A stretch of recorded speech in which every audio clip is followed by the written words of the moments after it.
कैसे हैं मेरे प्यारे मित्रों।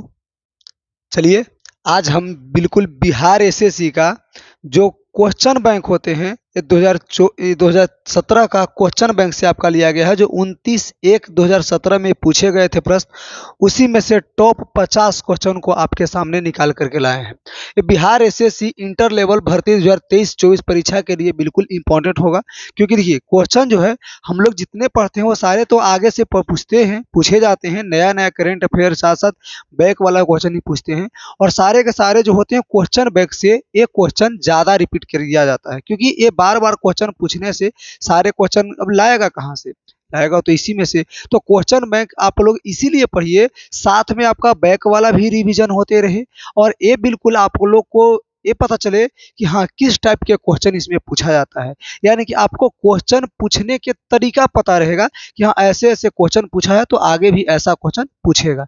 इसलिए हम लोग ये जीके जीएस का आज आपका जो बिल्कुल क्लास है, और बिहार एसएससी इंटर लेवल 2023 के लिए बिल्कुल याद रखेंगे। ये क्वेश्चन जो है बिल्कुल 2017 में पूछा गया था, 29/1/2017 को, यानी 29 जनवरी 2001 सॉरी 17 को। अब बात करते हैं इसमें जितने क्वेश्चन पूछे जाते हैं उन सभी क्वेश्चन में से, यानी आपका 50 क्वेश्चन है, बिल्कुल लाइन बाय लाइन बिल्कुल आप लोग के सामने उपस्थित कर रहे हैं। अगले वाला जो क्वेश्चन आपको मिलेगा ये अगले पार्ट में आपको मिल जाएंगे, लेकिन इस पार्ट में हम लोग इतना जानेंगे 1 से लेकर के 50 क्वेश्चन बिल्कुल लाइनली लाइन यानी लाइन बाय लाइन आपको से पूछेंगे हम, और आप लोग इसका जवाब देते चलेंगे। चलिए पहला नंबर क्वेश्चन से अगर शुरुआत करें तो पहला नंबर देखिए क्वेश्चन, जो आपका पहला क्वेश्चन कहता है कि नेशनल हेराल्ड समाचार पत्र किसने प्रारंभ यानी कि शुरुआत की है। इनका आपको नाम बताना है। मोतीलाल नेहरू ने, जवाहरलाल नेहरू, इंदिरा गांधी या राहुल गांधी। कौन है जो नेशनल हेराल्ड नाम का जो समाचार पत्र है इसका शुरुआत यानी कि संस्थापक हुए, आरंभ किए थे। तो इसका राइट आंसर क्या हो जाएगा? तो इसका राइट आंसर बिल्कुल याद रखेंगे, इसका राइट आंसर जो है B number option Jawaharlal Nehru हो जाएंगे। कौन हो जाएंगे? ये पंडित जवाहरलाल नेहरू के नाम से हम लोग जो जानते हैं, ये आपके बी नंबर ऑप्शन बिल्कुल क्लियर एकदम करेक्ट होता है। क्लियर। चलिए अगले नंबर क्वेश्चन देखते चलेंगे। टोटल क्वेश्चन इसी प्रकार से हम लोग एकदम बिल्कुल 50 के 50 क्वेश्चन जितना ज्यादा हो कम समय में हम लोग खत्म करने वाले हैं। दूसरा नंबर क्वेश्चन कहता है कि मेगास्थनीज जो है, जो विदेशी यात्री हैं, जो चंद्रगुप्त मौर्य के शासन काल में आए थे, कार्यकाल में आए थे, वो क्या था? कहता है वो जो विदेशी यात्री थे, विदेशी, वो बताइए आक्रमणकारी था, राजदूत था, पुजारी था या मंत्री था, जो विदेश से हमारे देश में चंद्रगुप्त मौर्य के शासनकाल में आया था। बताइए इसमें से कौन सा सही जवाब हो जाएंगे। तो आपको बताते चले कि मेगास्थनी जो राजदूत है, मेगास्थनी जो है एक राजदूत होता है। मेगास्थनी कौन होता है? एक राजदूत होता है विदेश से, जो हमारे देश में क्या आता है, यहाँ पर कुछ सीखने के लिए आता है चंद्रगुप्त मौर्य से, है ना। ये चंद्रगुप्त मौर्य के शासनकाल में आए थे, तो बिल्कुल याद रखेंगे एक राजदूत होता है कौन? मेगास्थनी। अगला नंबर अगर क्वेश्चन देखिए हम लोग, तो क्वेश्चन नंबर देखिए अगला नंबर क्या कहता है कि गुरु गोविंद सिंह, आप लोग नाम सुने होंगे, जो सिख संप्रदाय के 10वें गुरु हैं, जिनका जन्म बिहार के पटना में हुआ था। क्या हुआ था? बिहार के पटना में हुआ था, और ये सिख संप्रदाय के 10वें गुरु हैं। कहता है गुरु गोविंद सिंह की शिक्षा कहाँ हुई और उन्होंने पर्शियन कहाँ सीखे, यानी उन्होंने जो गुरु के जो शिक्षा पाई थे उन्होंने कहाँ सीखे था, प्रारंभिक यानी शुरुआत का शिक्षा इन्हें कहाँ प्राप्त हुआ था? लाहौर में, अमृतसर में, पटना में या आनंदपुर साहिब में। तो किसी का जवाब वैसे भी आपको आएगा कि गुरु गोविंद सिंह का जन्म तो पटना में, बिहार में हुआ था, है ना, बिहार पटना में हुआ था, तो उनका प्रारंभिक यानी शुरुआत वाला शिक्षा भी बिहार यानी कि पटना में ही हुआ होगा। लेकिन ये आपका गलत है, अमृतसर में नहीं हुआ क्योंकि वो पंजाब में आता है, और किसी का लाहौर जो होता है वो भी पंजाब में आता है, जो बंटवारा होने के बाद आधा लाहौर जो चला गया है पाकिस्तान में चला गया, और अमृतसर जो है इंडिया में रह गया। तो आपका जो राइट आंसर हो जाएगा ये आपका डी नंबर ऑप्शन, बिल्कुल याद रखेंगे, ये आनंदपुर साहिब हो जाएगा। क्या हो जाएगा? आनंदपुर साहिब। गुरु गोविंद सिंह का प्रारंभिक शिक्षा जो है आनंदपुर साहिब में हुआ था, तो डी नंबर ऑप्शन हम लोग मारते चलेंगे। अगली बात अगर समझे हम लोग, तो चौथा नंबर क्वेश्चन कहता है कि अजमद, क्या कहता है कि अमजद अली खान इसको बजाने के लिए जाने जाते हैं। अमजद अली खान है वो इसमें से कौन से वाद्य यंत्र को बजाने के लिए जाने जाते हैं, यानी प्रसिद्ध है वो वाद्य यंत्र बजाने के लिए? क्या है? सरोद, सारंगी, सितार या तबला, इनमें से कौन सा ऑप्शन है, कौन सा ऐसा वाद्य यंत्र है जिनको बजाने के लिए वो प्रसिद्ध थे? तो इसका राइट आंसर क्या हो जाएगा? इसका राइट आंसर आपका ए नंबर हो जाएगा, यानी सरोद बजाने के लिए क्या थे? वो प्रसिद्ध थे। तो ए बिल्कुल एकदम बिल्कुल क्लियर करते हुए और ए नंबर ऑप्शन को बिल्कुल लॉक लगा देंगे हम लोग। अगले नंबर अगर 5वां नंबर क्वेश्चन कहते हैं, देखिए क्वेश्चन नंबर 5 क्या कहता है? कहता है कि अबेकस की खोज इस दौरान हुई, यानी अबेकस की खोज जो है ये किस दौरान किसके शासन काल में हुआ था? कहता है कि ये शोभ शोभ सभ्यता में काल में हुआ था, ईरानी सभ्यता काल में हुआ, ग्रीक सभ्यता काल में हुआ या रोमन सभ्यता काल में हुआ? कहता अबेकस की खोज किस दौरान में किसके काल में हुआ था? शोभ सभ्यता काल में, ईरानी सभ्यता काल में, ग्रीक सभ्यता काल में या रोमन सभ्यता काल में? तो इसका राइट आंसर क्या होने वाला है? इसका राइट आंसर जो है सी नंबर ऑप्शन होने वाला है, जो ग्रीक सभ्यता काल में हुआ था। किस सभ्यता काल में? ग्रीक सभ्यता काल में। तो बिल्कुल हम लोग सी नंबर को ऑप्शन मारते हुए चलेंगे और आगे अगर बढ़े तो देखेंगे 6ठा नंबर क्वेश्चन क्या कहता है? क्वेश्चन नंबर 6 कहता है 18वीं शताब्दी में किस देश में जर्मनी पर शासन किया? 18वीं शताब्दी में किस देश में जर्मनी पर क्या किया? शासन किया। अब बताइए 18वीं शताब्दी पे जर्मनी पर जो शासन करने वाला जो देश था, उस देश का नाम क्या था?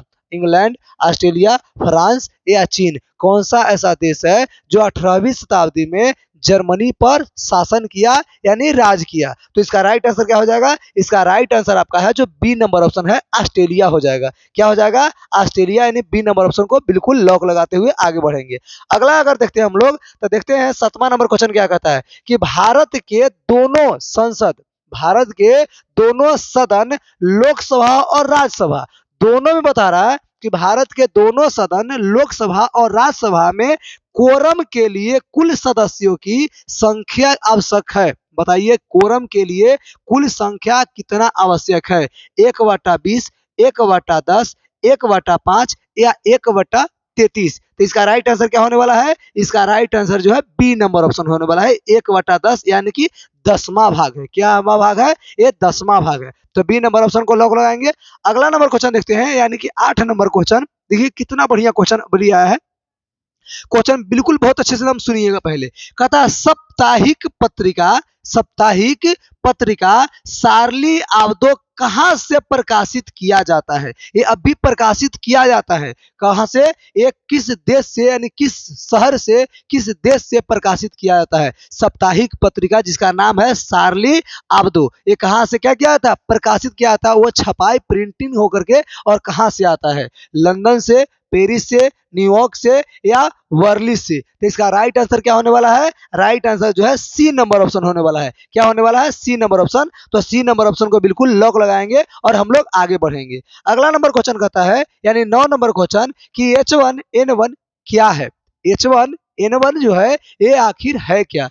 ये विषाणु है, जीवाणु है, कवक है या कारण का पता नहीं, यानी कि इसका कारण हमें पता नहीं कि आखिर है क्या H1N1। तो इसका राइट आंसर अगर देखा जाए तो इसका राइट आंसर जो आपका ए नंबर ऑप्शन हो जाएगा, विषाणु है। क्या है? विषाणु। तो H1N1 क्या है? एक विषाणु है, यानी कि ए नंबर इसका राइट आंसर है। आगे की अगर बात करें तो देखेंगे हम लोग 10 नंबर क्वेश्चन, जिसमें कहता है कि यहाँ जाना माना साहित्यिक समारोह होता है। जाना माना साहित्यिक समारोह किस शहर में होता है? कौन सा ऐसा शहर है जहां पे जाना माना साहित्यिक समारोह यानी प्रसिद्ध समारोह हमेशा कराया जाता है? जयपुर में, वाराणसी में, उदयपुर में या दिल्ली में? इसका राइट आंसर बताएंगे कौन सा इसका राइट आंसर हो जाएगा। तो इसका राइट आंसर क्या होगा? इसका राइट आंसर जो होगा ये जयपुर हो जाएंगे। क्या हो जाएंगे? जयपुर, यानी ए नंबर ऑप्शन को बिल्कुल लॉक लगाते हुए आगे हम लोग बढ़ेंगे। अगला नंबर क्वेश्चन देखते हैं। तो 11 नंबर देखिए क्वेश्चन क्या कहता है। क्वेश्चन नंबर 11 कहता है कि बुध के संबंधित, यानी बुध से संबंध रखने वाले अप्सरों से जड़े प्रतीकों में स्तूप इसका प्रतीक है। बताइए बुध के संबंध में अगर स्तूप की अगर बात सुने होंगे, जैसे शांति स्तूप हो गए जो राजगीर में आपको मिलेगा, पहाड़ों के ऊपर में है शांति स्तूप, वैसे स्तूप का जो संबंध है वो किससे रखता है? मृत्यु से रखता है, पहला उपदेश से रखता है, ये जन्म से रखता है या गृह त्याग से, जो अपने घर को त्याग देते हैं उनसे, या पहला कोई उपदेश देता है जो शिक्षा देता है उनसे, या जन्म से या मृत्यु से? तो इसका राइट आंसर क्या हो जाएगा? इसका राइट आंसर जो हो जाएगा ये आपका ए नंबर हो जाएगा, मृत्यु से। क्या हो जाएंगे? मृत्यु से। ए नंबर को लॉक लगाएंगे, चलिए बिल्कुल लगाएंगे। अगला नंबर क्वेश्चन देखेंगे, यानी कि 12 नंबर, जिसमें कहता है कि गुप्त वंश का अंतिम शासक, अंतिम राजा कौन थे? गुप्त वंश आपको बताते चले कि ये बिहार का यानी कि मगध राज्य का एक राजा हुआ करता था, गुप्त वंश के नाम से जानते हैं। अब गुप्त वंश के जो राजा होते थे उसके अंतिम शासक, अंतिम जो राजा हो, वो राजा का नाम बताइए क्या था? ये पुरुगुप्त नाम था, विष्णुगुप्त नाम था, स्कंदगुप्त नाम था, या कुमारगुप्त? आपको बताता चले कुमारगुप्त जो हमारे नालंदा में जो नालंदा खंडहर बना है, नालंदा विश्वविद्यालय है, नालंदा विश्वविद्यालय के कौन है? ये निर्माता, जिसको संस्थापक कह सकते हैं कि नालंदा विश्वविद्यालय के संस्थापक हुए, जो कुमारगुप्त के जमाने में, कुमारगुप्त के शासन काल में बनाया गया था, जो 500 व्यापारी ने मिल करके चंदा दिया था, तब जाकर के बना था, है ना। तो इसकी अगर बात करें तो ये हम लोग जानेंगे कि कुमारगुप्त जो ये गुप्त वंश का अंतिम शासक जो है ये विष्णुगुप्त है। कौन को गुप्त है? विष्णुगुप्त, यानी कि बी नंबर ऑप्शन इसका राइट आंसर हो जाएगा। क्लियर? चलिए अगला नंबर क्वेश्चन देखेंगे, और 13 नंबर क्वेश्चन, जिसमें देखेंगे कि किसने दाऊद को, यानी दाऊद नाम के जो व्यक्ति हैं, जो राजा यानी कि शासक हुए, तो दाऊद नाम के व्यक्ति को पटना और हाजीपुर दोनों से खदेड़ करके बाहर भगा दिया था।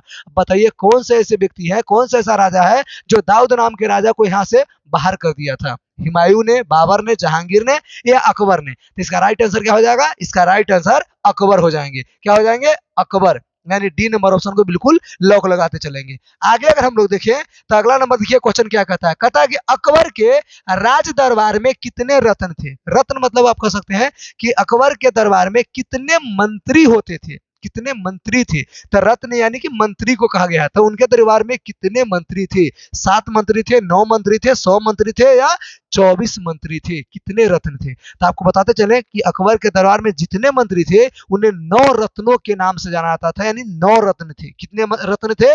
9 रत्न। तो बी नंबर इसका राइट आंसर है। तो बिल्कुल याद रखेंगे, अकबर के राज दरबार में 9 रत्न हुआ करते थे। आगे अगर बात करें तो हम लोग 15 नंबर क्वेश्चन देखिए, जिसमें गोवा से पूर्व यानी गोवा से पहले पुर्तगाल के जो राजा आए थे, वो बताइए भारत के राजधानी कहां पर बनाए थे? सबसे पहली बार राजधानी कहां बनाए थे गोवा के अलावा, गोवा से पहले?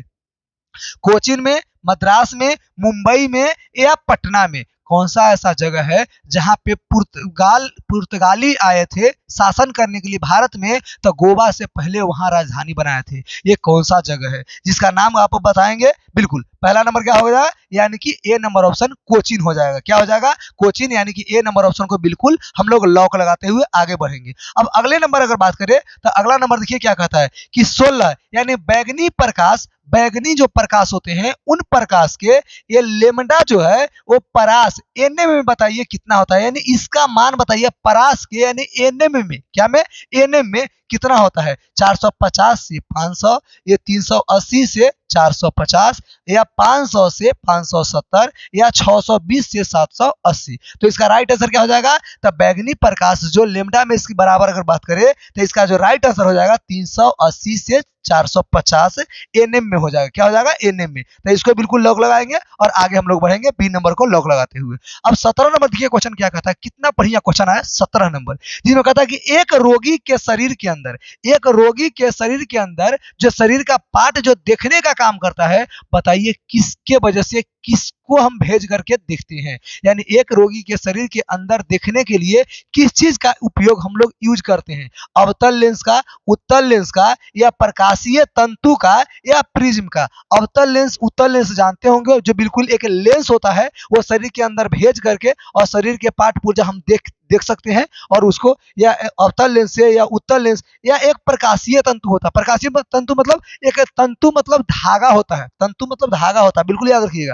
तंतु एक धागा का नाम है जिसमें लाइट होता है, और उसको भेजेंगे और शरीर के सारे पार्ट में आप बिल्कुल जा सकता है, क्योंकि एक धागा है, मुड़ भी सकता है, इधर उधर सभी जगह मूव कर सकता है, घूम सकता है। तो इसी को भेजते हैं, यानी प्रकाशीय तंतु को सभी जगह भेज करके क्या करते हैं, हम शरीर के हर एक पार्ट को अच्छे तरह से निरीक्षण कर सकते हैं। और प्रिज्म भी होता है जो बिल्कुल कटिंग की तरह एक रोशनी पार कीजिए, उसमें से 7-8 कलर बिल्कुल आपको दिखाई देता है, तो ये प्रिज्म होता है। तो प्रिज्म नहीं, आपका जो राइट आंसर हो जाएगा प्रकाशीय तंतु हो जाएगा, यानी लाइट वाला धागा हो जाएगा, बिल्कुल याद रखेंगे, है ना। तो सी नंबर ऑप्शन को लॉक लगाएंगे। अगले नंबर क्वेश्चन देखेंगे जिसमें कहता है 18 नंबर कि उत्तरी गोलार्ध, उत्तरी गोलार्ध मतलब हमारे पूरे पृथ्वी है, पृथ्वी के उत्तरी उत्तरी भाग में यानी उत्तरी गोलार्ध, और निचली भाग जिसको कह सकते हैं निचली भाग यानी कि दक्षिणी गोलार्ध, और ऊपरी गोलार्ध उत्तरी गोलार्ध होता है। उत्तरी गोलार्ध ऊपरी गोलार्ध होता है और निचली गोलार्ध जो होता है वो दक्षिणी गोलार्ध होता है।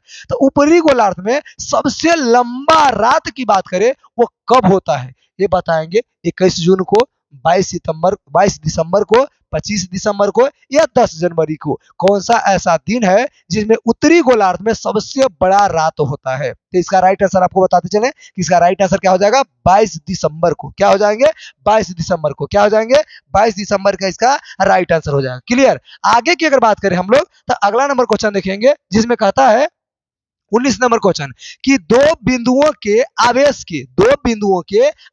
के मध्य बल यानी कि F और उसके बीच के जो दूरी होता है R, उसके दोनों के बीच का रिश्ता जो है संबंध क्या होता है? यानी F और R के बीच में आपको संबंध बताना है कि दोनों के बीच में आखिर संबंध क्या होता है। तो इसमें आपको संबंध देखना है कि F जो है A बराबर यानी कि F जो है समानुपाती कितना होता है, 1/r होता है, या इसके r के समानुपाती होते हैं, या r स्क्वायर के, या आर स्क्वायर के बी समानुपाती होता है। तो बिल्कुल याद रखिए एफ जो होता है ना आर स्क्वायर के बी समानुपाती होता है, यानी कि उल्टा होता है, समानुपात होता है लेकिन उल्टा होता है। तो ये आपका डी नंबर ऑप्शन हो जाएगा, ये राइट आंसर हो जाएगा, बिल्कुल याद रखेंगे, है ना। आगे अगर बढ़े हम लोग तो डी नंबर ऑप्शन को बिल्कुल लॉक लगाते हुए और अगला नंबर अगर पॉइंट देखा जाए तो देखेंगे। अब 20 नंबर क्वेश्चन देखते हैं जिसमें कहता है कि चंपारण सत्याग्रह कब हुआ था? चंपारण सत्याग्रह कब हुआ था? 1929 ईस्वी में, 1917 ईस्वी में, 1857 ईस्वी में और 1946 ईस्वी में। इसका राइट आंसर क्या हो जाएंगे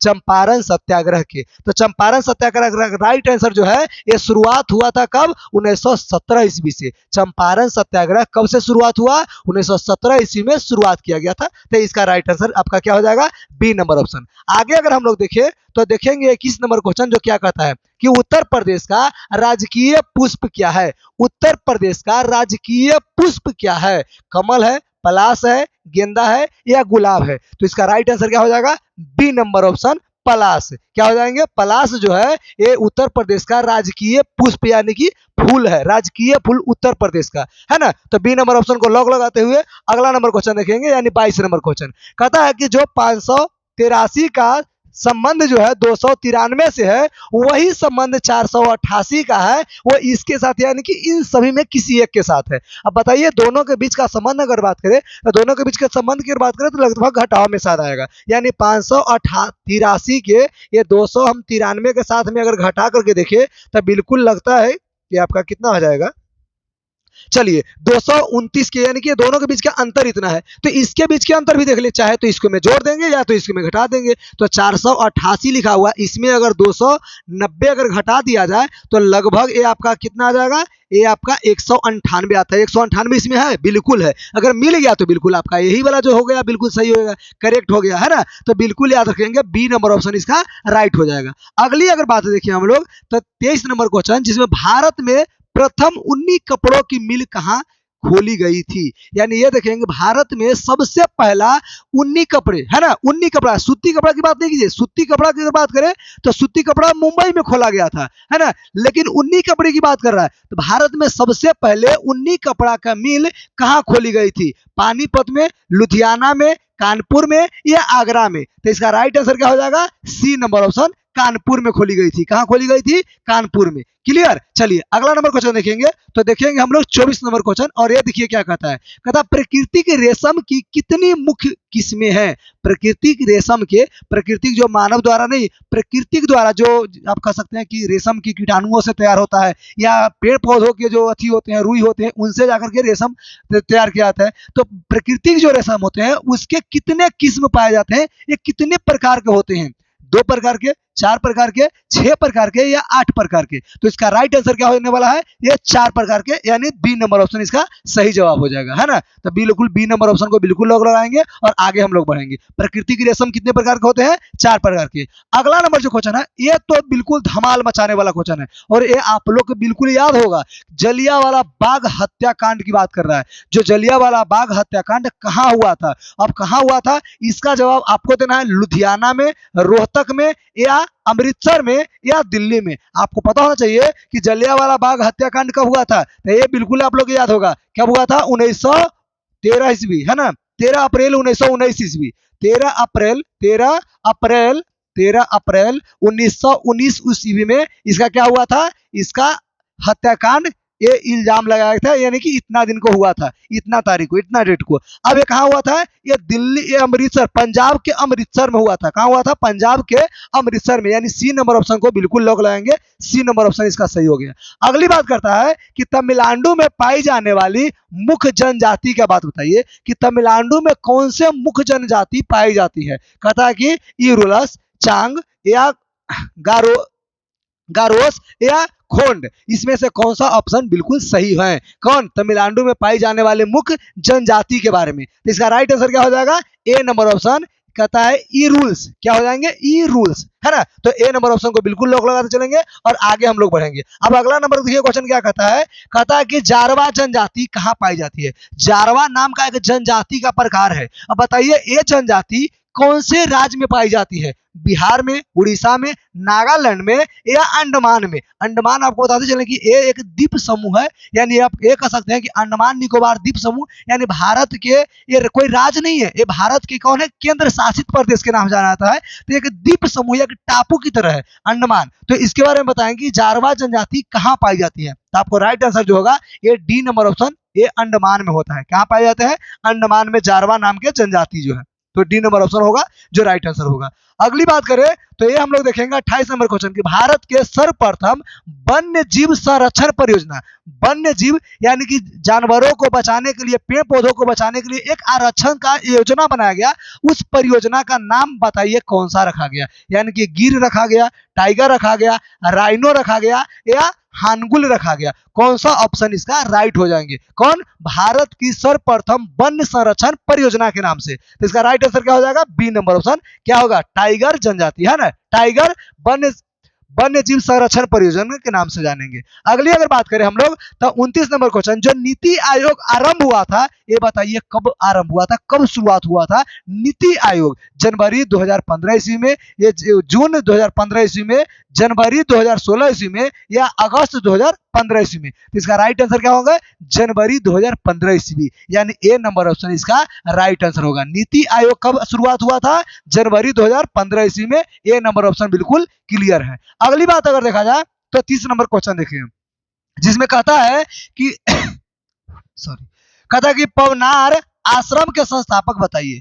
पवनार आश्रम के संस्थापक कौन है, यानी कि इसका स्थापना कौन किए थे, बाबा रामदेव किए थे या बाबा आमटे किए थे, विनोबा भावे किए थे या अन्ना हजारे किए थे। तो इसका राइट आंसर क्या हो जाएगा, सी नंबर ऑप्शन, विनोबा भावे किए थे। कौन किए थे, विनोबा भावे। कहता पवनार आश्रम के संस्थापक जो है, C number option, Vinoba Bhave ने किए थे। अगली बात अगर देखें तो जम्मू और कश्मीर का शासकीय भाषा बताइए कौन सी है। जैसे बिहार का भाषा हम लोग बोले तो हिंदी है, उर्दू है, साथ में आप थोड़ा बहुत कह सकते हैं, ना के बराबर कहिए। हिंदी और उर्दू पहले अगर बात करें तो हिंदी है और दूसरा नंबर पर अगर बात करें तो उर्दू है। लेकिन जम्मू कश्मीर की बात करें, जम्मू कश्मीर की शासकीय भाषा आखिर है क्या, शासन करने के लिए हिंदी है और डोंगरी है, उर्दू है या पंजाबी है। तो आप लोगों को तो बिल्कुल अच्छे से पता होगा कि पंजाब में सबसे ज्यादा कौन से जाति के लोग रहते हैं, कौन से धर्म के लोग रहते हैं, ये सभी जानते हैं कि यहाँ मुस्लिम ज्यादा लोग रहते हैं, यानी कि पूरी तरह से कहते हैं कि मुस्लिम भी रहते हैं। ये पंडित भी रहते हैं, ऐसा नहीं कि ब्राह्मण नहीं रहते, ब्राह्मण परिवार भी वहाँ रहते हैं, लेकिन बहुत ज्यादा संख्या में वहाँ मुस्लिम रहते हैं। इसलिए शासकीय भाषा जो होता है वहाँ के उर्दू है। तो यहाँ पर सी नंबर ऑप्शन को बिल्कुल लॉक लगाते चलेंगे। क्लियर, चलिए तो सी नंबर ऑप्शन को लॉक लगा के आगे हम लोग काम चलाएंगे। अब 32 नंबर देखिए, क्वेश्चन कहता है कि जापानी संसद कहलाती है। अब बताइए जापानी संसद इसमें से कौन कहलाएंगे। कहता है कोडेस कहलाएंगे, जेसिम कहलाएंगे, वो सेजिम कहलाएंगे या डाइट कहलाएंगे या डेल कहलाएंगे। जापानी संसद बताइए इसमें से कौन है जो जापानी संसद के नाम से जाने जाते हैं, जापानी संसद कहलाते हैं। इसका राइट आंसर क्या हो जाएगा, इसका राइट आंसर आपका ए, आपका सी हो जाएगा। बिल्कुल यहाँ पर गड़बड़ है बाबू, है ना, बी यहाँ हो जाएगा और सी इसको बोलेंगे। चलिए तो ये आपका सी नंबर ऑप्शन हो जाएगा। तो सी नंबर ऑप्शन को बिल्कुल लॉक लगाएंगे और आगे हम लोग बढ़ेंगे। अब अगला नंबर देखा जाए, कहता कि रियाल किस देश की मुद्रा है। रियाल जो है वो किस देश की मुद्रा का नाम रियाल है। कहता सोमानिया, पाकिस्तान, सऊदी अरब या अंगोला। कौन सा ऐसा देश है जिसके देश का मुद्रा का नाम रियाल है? कौन से देश का नाम है? तो ये आपका सी नंबर ऑप्शन हो जाएगा सऊदी अरब। कौन हो जाएगा? सऊदी अरब देश है, वहां का मुद्रा का नाम क्या है? रियाल नाम है। बिल्कुल। चलिए आगे हम लोग बढ़ेंगे। अगला नंबर अगर बात करें तो भारतीय झंडे में चक्र का रंग, वैसे आप लोग पता होना चाहिए कि भारतीय झंडा का नाम तिरंगा है, जो 3 रंग होते हैं। उसमें कितने रंग होते हैं? 3 रंग, केसरिया, सफेद और हरा। सफेदिया सबसे ऊपर, बीच में हरा व्हाइट होता है यानी सफेद होता है, और सबसे नीचे आपका हरा होता है। और बीच में आपको पता होना चाहिए कि व्हाइट कलर यानी कि सफेद कलर के बीच में ही एक चक्र होते हैं, और चक्र का जो कलर होता है, रंग जो होता है, वो नीला कलर का होता है। इसका राइट आंसर क्या हो जाएगा? ए नंबर ऑप्शन जो हो जाए आपका नीला कलर। तो ए नंबर ऑप्शन बिल्कुल मारते चलेंगे। बिल्कुल। चलिए बहुत अच्छे बाबू, आगे हम लोग देखेंगे। अगला नंबर क्वेश्चन अगर देखा जाए तो 35 नंबर देखिए, क्वेश्चन कहता है कि वंदे मातरम को अंग्रेजी में अनुवाद यानी ट्रांसलेट किसने किया?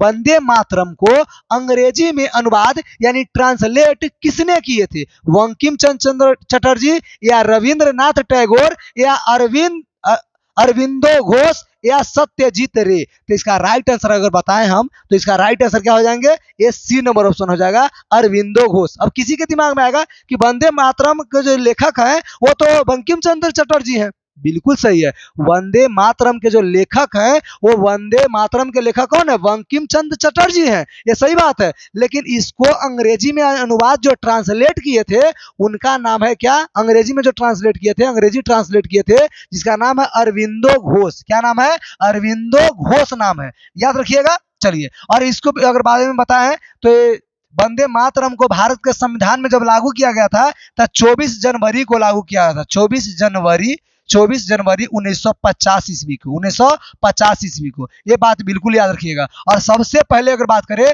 तो 1896 ईस्वी को ये कांग्रेस के कोलकाता अधिवेशन है, उसमें शुरुआत सबसे पहली बार गाया गया था। और इसका लेखन जो हुआ था ना वो 1882 ईस्वी में हुआ था। कब हुआ था? 1882 ईस्वी में। और लिया गया कहां से?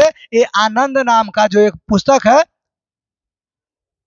है ना, आनंद मठ से ये लिया गया है। आगे अगर बात करें हम लोग तो 36 नंबर क्वेश्चन देखेंगे। एक चैत प्रायः पड़ता है इस दिन को, यानी कौन सा ऐसा दिन है? 1 जनवरी, 1 अप्रैल, 22 फरवरी और 22 मार्च। कौन सा ऐसा दिन है, कौन सा ऐसा समय है जिसमें एक चैत पड़ता है? आपको पता होना चाहिए कि चैत जो है हिंदी महीना का ये पहला माह होता है, यानी फर्स्ट माह। और एक जो चैत है तो आपका पहला होता है, यानी कि नया साल जिसको हम लोग कहते हैं। यानी कि नया साल जो है वो कौन से तिथि को होता है? 1 जनवरी को। तो आपको पता होना चाहिए कि नया साल हम लोग जो मनाते हैं वो होली में मनाते हैं, और होली कभी 1 जनवरी की आया ही नहीं, आएगा भी नहीं। अप्रैल, तो अप्रैल में हो सकता है कि आ जाए, लेकिन ना के बराबर होता है। साथ में फरवरी में भी ना, ये अक्सर होता है जो मार्च में ही होता है। कभी भी हो, मार्च चाहे तो शुरुआत ना था लास्ट बीच में हो, इसके अलावा मार्च के छोड़ करके इधर उधर आगे पीछे नहीं हुआ है, यानी कि आपका मार्च जो है इसका सही जवाब हो जाएगा। तो ये 22 मार्च तो हम नहीं कह सकते कि 22 मार्च को होता है,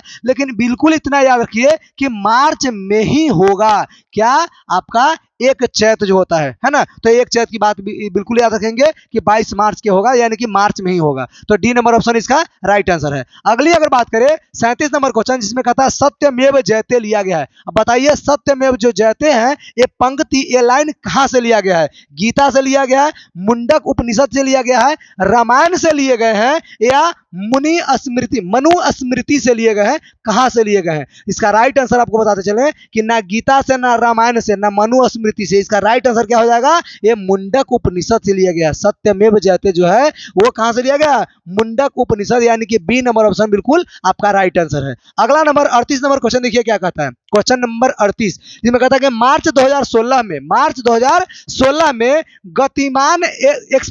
गतिमान जो एक्सप्रेस है उसका प्रशिक्षण यानी जांच करने के लिए दिल्ली से यात्रा शुरू किया। अब बताइए कि इस शहर के बीच में, यानी दिल्ली और किस शहर, इस शहर में से कोई ऐसा शहर है जो दिल्ली और उस शहर के बीच में वो प्रशिक्षण यानी कि उसका चेकिंग किया, जांच किया गया। अब बताइए उस शहर का नाम, कि दिल्ली और किस शहर के बीच में एक गतिमान एक्सप्रेस है उसका निरीक्षण किया गया, जांच किया गया। ग्वालियर, दिल्ली ग्वालियर, दिल्ली पूना, दिल्ली पुणे और दिल्ली चंडीगढ़ या दिल्ली और आगरा इसका राइट आंसर बताएंगे। 38 नंबर क्वेश्चन का कौन सा जवाब बिल्कुल सही होगा? तो बिल्कुल याद रखेंगे, दिल्ली और आगरा इसका राइट जवाब है। क्या हो जाएगा? दिल्ली और आगरा, यानी डी नंबर ऑप्शन को बिल्कुल लॉक लगाते हुए आगे हम लोग बढ़ेंगे। अब 39 नंबर क्वेश्चन देखेंगे क्या कहता है। 39 नंबर क्वेश्चन कि इसका उपनाम बताइए दवाल है, यानी इसमें से कौन से ऐसे महापुरुष हैं, बड़े व्यक्ति हैं जिनका उपनाम क्या है? द वाल है। क्या नाम है? द वाल। अब बताइए द वाल के नाम से कौन जाने जाते हैं? ये शोएब अख्तर जाने जाते हैं, सचिन तेंदुलकर के नाम जानते हैं, कपिल देव के नाम जानते हैं, या राहुल द्रविड़? इनमें से कौन ऐसे महान व्यक्ति हैं जिनका नाम द वाल के नाम से प्रसिद्ध है, यानी कि विख्यात पर है ना, फेमस है? कौन सा ऐसा व्यक्ति है? चलिए D number option Rahul Dravid. कौन व्यक्ति है? राहुल द्रविड़ को द वाल के नाम से जाना जाता है। तो डी नंबर ऑप्शन आप लोग बिल्कुल लॉक लगा देंगे। अगला नंबर 40 नंबर क्वेश्चन देखिए क्या कहता है कि रेड क्रॉस का मुख्यालय कहां पर है? रेड क्रॉस का जो मुख्यालय है वो बताएंगे कहां पर है? स्विट्जरलैंड में, यूके में, ऑस्ट्रेलिया में या स्वीडन में, है ना? तो इसका राइट आंसर बताएंगे कौन है जो राइट आंसर है रेड क्रॉस का मुख्यालय। तो इसका राइट जवाब क्या हो जाएगा? ए नंबर ऑप्शन स्विट्जरलैंड हो जाएगा। क्या हो जाएगा? स्विट्जरलैंड जो है इसका राइट आंसर है रेड क्रॉस का मुख्यालय का। क्लियर? आगे अगर बात करें हम लोग तो देखेंगे 41 नंबर क्वेश्चन कहता आनंद मठ के लेखक बताइए। आनंद मठ, वही आनंद मठ जो भी बताए हम कि जिसको आनंद मठ से क्या लिया गया है? वंदे मातरम लिया गया। क्या लिया गया? वंदे मातरम। आनंद मठ से ही वंदे मातरम लिया गया। और आनंद मठ का जो प्रकाशन हुआ है वो 1882 ईस्वी में हुआ है। कब हुआ है? 1882 ईस्वी में इसका प्रकाशन हुआ था। ये प्रकाशित किया गया था। साथ में ये बिल्कुल याद रखे कि इसी से क्या लिया गया था? वंदे मातरम। और उसको 1896 ईस्वी में कांग्रेस के अधिवेशन सम्मेलन जो कलकत्ता में हुआ था उसमें गाया गया था। और 24 जनवरी को, कितने जनवरी को? 24 जनवरी 1950 ईस्वी को ये भारत के संविधान में इसको लागू कर दिया गया था राष्ट्रीय गान के रूप में। किसको? वंदे मातरम को। अब बताइए इसके लेखक कौन है? वंदे मातरम के कह सकते हैं या कह सकते हैं क्या? आनंद मठ के कह सकते हैं कि आनंद मठ के लेखक कौन है? तिलक जी हैं, बंकिम चंद्र चटर्जी हैं, शरत चंद्र है या टैगोर जी हैं? तो इसका राइट आंसर क्या हो जाएगा? तो इसका राइट आंसर क्या हो जाएगा? B number option Bankim Chandra Chatterjee. कौन हो जाएंगे? बंकिम चंद्र चटर्जी। तो बी नंबर ऑप्शन को लॉक लगाएंगे। अब देखेंगे हम लोग 42 नंबर क्वेश्चन क्या कहता है। 42 नंबर क्वेश्चन कि द ओडेसिटी ऑफ होप किसने लिखी? यानी Audacity, the Audacity of hope है ये किसके लिखा हुआ है? कहता है कि जी.डब्ल्यू. बुश के या मनमोहन सिंह का, ओबामा का या बिल क्लिंटन का? इसमें बताएंगे कौन है जो इसके लेखक हैं। तो कौन से इनके लेखक हो जाएंगे? C number option Obama. कौन हो जाएंगे? ओबामा, यानी सी नंबर बिल्कुल राइट आंसर है। आगे अगर हम लोग बढ़ेंगे तो देखेंगे 43 नंबर क्वेश्चन कि समय का वर्णन करते हुए शब्द संक्षेप एडी, या कभी भी हम लोग लिखते हैं ऐसे करके कि 1996 अगर लिखना हो तो 1996 एडी, यानी कि ईस्वी करके लिखते हैं ना, तो ईस्वी अंग्रेजी में हम लोग एडी करके लिखते हैं। अब बताइए एडी जो शब्द आपको जुड़ता है ये कौन से शब्द से, यानी एडी के मतलब आखिर क्या होता है? अर्थ क्या होता है? इसका अर्थ बताइए, अर्थ क्या होता है? कहता है कि जीसस की मृत्यु के पश्चात होता है, या एनी डोमिनी होगा, या एज डार्क होगा, या आफ्टर कहता है होरियंस होगा। इसका राइट आंसर बताएंगे कौन इसका राइट आंसर होगा। तो इसका राइट आंसर क्या हो जाएगा? एनी डोमिन हो जाएगा। ये क्या हो जाएगा? एनी डोमिनी हो जाएगा, है ना? तो ए बी नंबर ऑप्शन बिल्कुल क्लियर, यानी कि राइट आंसर हो जाएंगे इसका अर्थ, एडी का अर्थ। अब अगला नंबर अगर देखा जाए तो ए 44 नंबर क्वेश्चन शहीदों का दिवस कब मनाया जाता है? यानी शहीदों का दिवस जिसको कह सकते हैं शहीद दिवस कब मनाया जाता है? ये 5 फरवरी को, 14 फरवरी को, 30 फरवरी को, 30 जनवरी को या 30 जून को? कौन ऐसा राइट आंसर है जिसमें हम लोग शहीद दिवस मनाते हैं, शहीद दिवस के रूप में मनाते हैं? कौन दिवस को?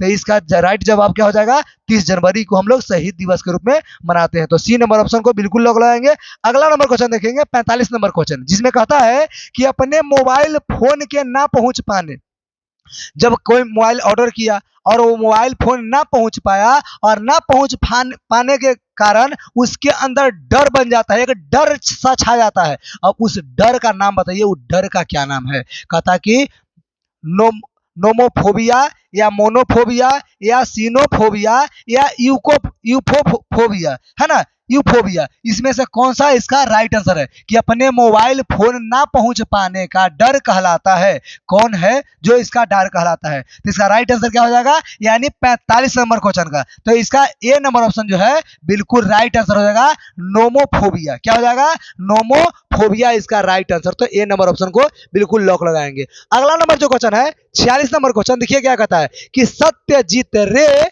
द्वारा निर्देशित सर्वप्रथम चलचित्र था। चलचित्र मतलब फिल्म होता है, बिल्कुल याद रखेंगे। चलचित्र मतलब क्या होता है, फिल्म होता है। अब बताइए निर्देशित मतलब डायरेक्टर, आप कह सकते हैं कि डायरेक्टरिंग की है ना, डायरेक्टरिंग की है। तो कहता है कि डायरेक्टरिंग इसमें से कौन के हैं? कहता सत्यजीत रे जो द्वारा, एक नाम है सत्यजीत रे, उनके द्वारा डायरेक्टरिंग किया हुआ सबसे पहला फिल्म का आपको सर्वप्रथम मतलब सबसे पहला फिल्म कौन था? कहता है कि अपराजितो नाम है, जलधार नाम है ना, साधार नाम है, मारुलता नाम है, या पांथेर पांचाली नाम है। तो इसका नाम जो आंसर है वो राइट आंसर जो आपका डी नंबर ऑप्शन हो जाएगा, पांथेर पंचाली। क्या हो जाएगा, पांथेर पंचाली। तो डी नंबर ऑप्शन को बिल्कुल लॉक लगाएंगे और आगे हम लोग बढ़ेंगे, यानी 47 नंबर क्वेश्चन, जिसमें कहा था कि भारत का सबसे बड़ा संग्रहालय कहाँ है? भारत में सबसे बड़ा संग्रहालय, सबसे बड़ा म्यूजियम भारत का कहाँ पे है स्थित? दिल्ली में, मुंबई में, कोलकाता में, या बिहार में? भारत में सबसे बड़ा संग्रहालय म्यूजियम बताइए कहाँ पे है? तो इसका राइट जवाब क्या हो जाएगा? इसका राइट जवाब आपका कोलकाता में, यानी कि सी नंबर ऑप्शन इसका राइट जवाब हो जाएगा, है ना। तो सी नंबर ऑप्शन को लॉक लगाते हुए आगे हम लोग बढ़ेंगे। कहता पंचतंत्र किसने लिखा? पंचतंत्र नाम का जो बुक है उसका लेखक कौन है, किसने लिखा था? विष्णु शर्मा, ईश्वर कृष्ण और विशाखा दत्त और बाराह मिहिर, इसमें से कौन से ऐसे लेखक है जिसको पंचतंत्र लिखे थे? तो इसका राइट आंसर क्या हो जाएगा, Vishnu Sharma, A number option. कौन सा जवाब हो जाएगा, A number option Vishnu Sharma. Clear. 49 number question देखिए कितना बढ़िया क्वेश्चन आया। ये आपको जनरल नॉलेज के लिए हर हाल में इसको याद करना बिल्कुल अच्छा है, नॉलेज के लिए भी याद कर सकते हैं कि कौन से व्यक्ति हैं जो आयुर्वेद के ज्ञान के लिए प्रसिद्ध है? कौन ऐसे व्यक्ति इनमें से हैं जो आयुर्वेदों के लिए सबसे ज्यादा प्रसिद्ध है और उन्होंने एक अपने नाम से एक आयुर्वेद का ग्रंथ लिख डाले थे और उस ग्रंथ के नाम से भी उनको नाम जानते हैं? तो बताइए कौन से ऐसे चीज है आयुर्वेद का ज्ञान उनके पास सबसे ज्यादा था? आर्यभट्ट, या ब्रह्मगुप्त, या धन्वंतरी, या भास्कर? तो इसका राइट आंसर क्या हो जाएगा? इसका राइट आंसर सी हो जाएगा, धन्वंतरी। क्या हो जाएगा, सी नंबर हो जाएगा, धन्वंतरी। तो सी नंबर ऑप्शन को बिल्कुल लॉक लगाते हुए आगे बढ़ेंगे। अब 50 नंबर क्वेश्चन, ये आपसे छूटा हुआ थोड़ी होगा, ये तो बिल्कुल आप लोग बिल्कुल अच्छे से क्लियर कर सकते हैं। आईपीएल जो क्रिकेट है इसमें बताइए इसका शुरुआत कब हुआ? आईपीएल क्रिकेट का शुरुआत कब हुआ? 2000 ईस्वी में, 2005 ईस्वी में, 2008 ईस्वी में, या 2010 ईस्वी में? इसका जवाब जो है आप लोग कमेंट बॉक्स में देंगे, आपके जवाब का बिल्कुल इंतजार कर रहे हैं, बिल्कुल इसका जवाब है ना 50 नंबर क्वेश्चन का। चलिए, और इतना ही पे आप लोग को बहुत बहुत धन्यवाद और लास्ट तक वीडियो देखने के लिए बहुत अच्छे से आप सबको थैंक्स। और ये बिल्कुल आप लोग को बहुत अच्छे चलेंगे। अगर आप लोग को अच्छा लगता है बिल्कुल लाइक कीजिए, सब्सक्राइब कीजिए और जितना ज्यादा हो सके उतना ज्यादा शेयर करते चलेंगे। थैंक यू, धन्यवाद, बाय।